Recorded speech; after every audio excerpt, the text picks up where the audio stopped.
Misteriosos pontos oceânicos. Você provavelmente já ouviu falar do Triângulo das Bermudas, área oceânica famosa por fazer barcos desaparecerem misteriosamente. Infelizmente, esse não é o único lugar com segredos obscuros e atividade, aparentemente, paranormal. Mais regiões das águas já passaram por situações inexplicáveis. Confira. Triângulo das Bermudas. O Triângulo das Bermudas, uma região da parte ocidental do Atlântico Norte, é definido pelos seus pontos em Bermuda, Flórida e Porto Rico. A área tem uma longa reputação de misteriosamente engolir barcos, navios e até aviões. Algumas pessoas acreditam que a região contém um buraco para outra dimensão, enquanto outros dizem que a área é um local de atividade OVNI e que alienígenas estariam abduzindo os barcos perdidos. A primeira vez que o Triângulo das Bermudas atraiu atenção foi em dezembro de 1945, quando 5 aviões da Marinha dos Estados Unidos desapareceram durante um exercício de treinamento. Antes de perder contato com o rádio e desaparecer em algum lugar ao largo da costa do sul da Flórida, o líder do voo teria dito: "Estamos entrando em águas brancas, nada parece familiar." Nunca mais se ouviu falar dos 14 homens. Mesmo a aeronave de busca e resgate com 13 homens a bordo, enviada para localizar os aviões desaparecidos, também desapareceu inexplicavelmente. Desde então, o desaparecimento de embarcações na área, incluindo um navio-tanque americano transportando uma tripulação de 39 pessoas em 1963 e um navio americano com 309 tripulantes em 1918, ficaram conhecidos, e o Triângulo das Bermudas virou tópico de assombração. 2. Mar dos Sargassos. Não há costa no Mar dos Sargassos, uma região no meio do Oceano Atlântico Norte cercada por correntes oceânicas. As correntes marinhas depositam plantas e lixo no Mar dos Sargassos, fazendo com que seja cheio de sargaço, um gênero de alga marrom denso e invasivo.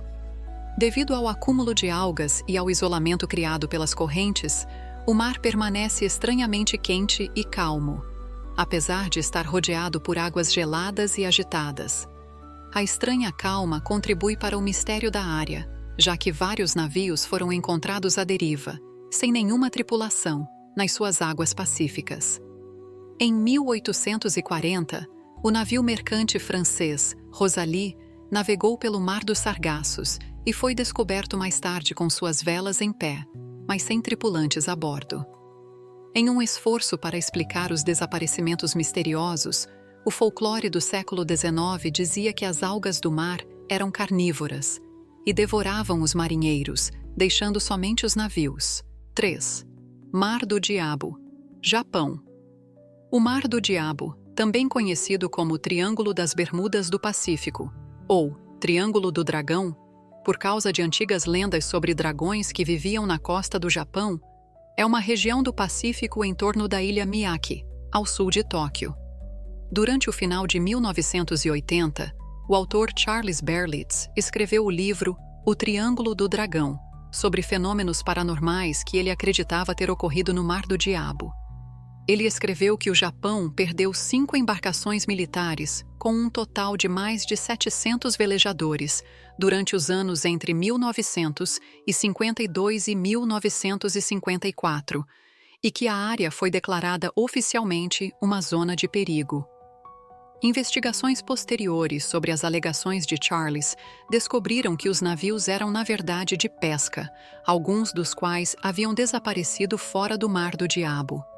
Além disso, os pesquisadores apontaram que, durante o período de tempo em que os navios desapareceram, centenas de barcos de pesca se perderam ao redor do Japão devido às condições meteorológicas e à pirataria, não por causa de atividade sobrenatural ou dragões míticos. Ainda assim, a reputação do Mar do Diabo como uma área perigosa permanece. 4. Triângulo de Michigan. O Triângulo de Michigan fica no Lago Michigan, cujo litoral se estende pelos estados americanos de Illinois, Michigan, Indiana e Wisconsin. Obviamente não é um ponto oceânico, como diz o título do artigo. a área tem sido responsabilizada pelo desaparecimento misterioso de navios e aviões e suas tripulações inteiras. Alguns relatam que, enquanto navegavam ao longo do Triângulo, o tempo parecia ter parado, ficado mais lento ou acelerado. Em 1937, o desaparecimento do capitão George Donner criou de vez o status de lugar estranho ao Triângulo de Michigan. Durante uma entrega de carvão de rotina, Donner deu ordens para sua equipe acordá-lo quando o navio fosse chegar ao porto. 3 horas depois, os marinheiros foram à sua cabine. Mas Donner tinha desaparecido, apesar do fato de que a porta da cabine estava trancada por dentro. Em 1950, o voo 2501 da Northwest Airlines desapareceu enquanto voava de Seattle sobre o Triângulo de Michigan, com destino a Nova York. Com 58 pessoas a bordo, o avião sumiu no ar. Os passageiros e o avião nunca foram encontrados novamente. A macabra lenda do holandês voador, condenado a navegar para sempre.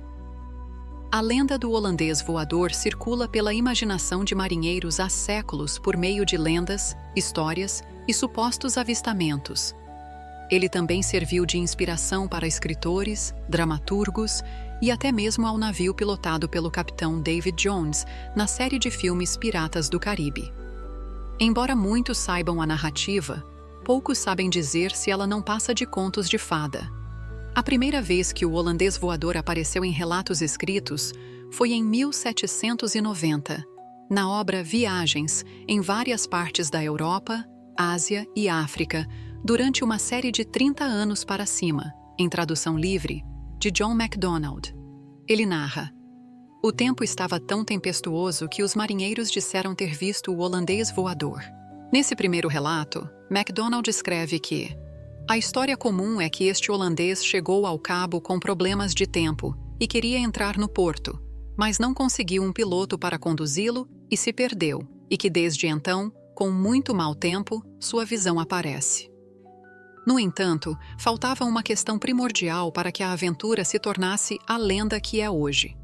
Na primeira versão da narrativa, a embarcação que viria a ficar conhecida como holandês voador era pilotada pelo capitão Hendrik van der Decken e fazia parte da frota da Companhia Holandesa das Índias Orientais. Carregando as especiarias tão desejadas das Índias de volta para a Holanda, o navio passou por uma situação grave. Uma tempestade furiosa colocou-se no trajeto, no contorno do Cabo da Boa Esperança. A partir daí, existem 2 versões para a história. Em uma delas, Van der Decken percebeu que seria um erro tentar enfrentar o violento mar, mas, mesmo assim, não foi capaz de retornar, o que fez com que o barco adentrasse na tempestade. Mas existe outra possibilidade para a decisão do capitão. Em outro conto mais agressivo, ele decidiu que iria passar pelo mar, até o dia do juízo final. Naquele momento, um anjo, ou, em versões mais brutas, o próprio diabo, apareceu para o piloto. Como em conto de fadas, ele lançou uma maldição no homem e na embarcação sob seu comando. Ele teria que, como afirmou euforicamente, continuar navegando até o dia do juízo final. E assim, começou uma das maiores lendas marítimas da história. No entanto, por mais terrível que parecesse, Van der Decken poderia reverter esse destino se conseguisse o amor de uma mulher fiel. A cada 7 anos, era permitido que ele fosse à terra firme para tentar romper com essa maldição.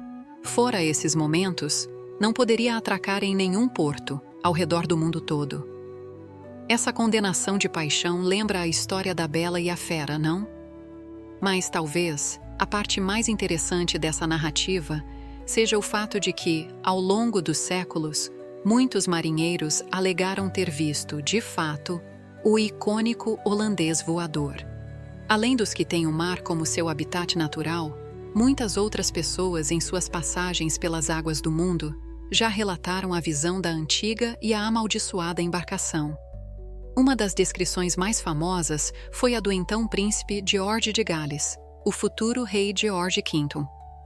Na década de 1880, ele fez uma viagem de barco, que chegou a durar 3 anos, com seu irmão mais velho, o príncipe Albert Victor de Gales, e seu tutor, John Neil Dalton. O que ele não esperava era que iria se deparar com algo tão impressionante quanto assustador. No dia 11 de julho, escreveu em seu diário: às 4 da manhã, o holandês voador cruzou nossa proa.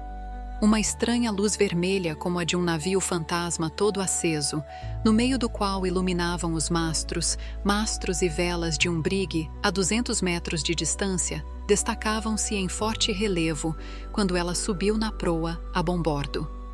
O oficial de guarda da ponte a viu claramente, assim como o guarda-marinha do Tombadilho, que foi enviado imediatamente ao castelo de proa. Mas, ao chegar, não havia vestígio nem qualquer sinal de qualquer navio material que pudesse ser visto perto ou bem ao longe no horizonte.